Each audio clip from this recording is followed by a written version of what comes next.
2 health conditions.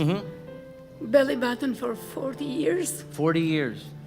Unfortunately, no doctor knew what it was. No doctor knew what it was. And for 20 years, I've had this dry cough. The doctors call 90-day cough, dry cough. For how long? any 20 cough. years? 20 years. Okay. So first night, I was here last night. Yes. What happened, I want everybody to hear and believe me. Every night I have to take some cough candy, like a handful, to my night table because I can't sleep.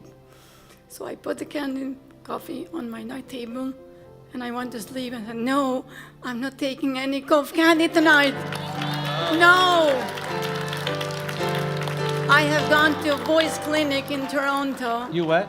To voice clinic for treatment. Unfortunately, doctors don't know this kind of cough. Sorry. 20 years is not a joke.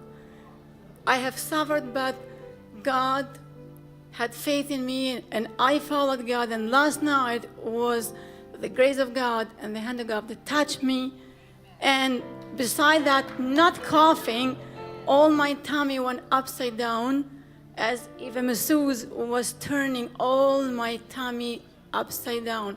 I felt my intestines wanted to come out of my mouth. Power. 2 hours, and then I don't know, Power I hit her just hard fell last night. asleep. So thank God. What a story.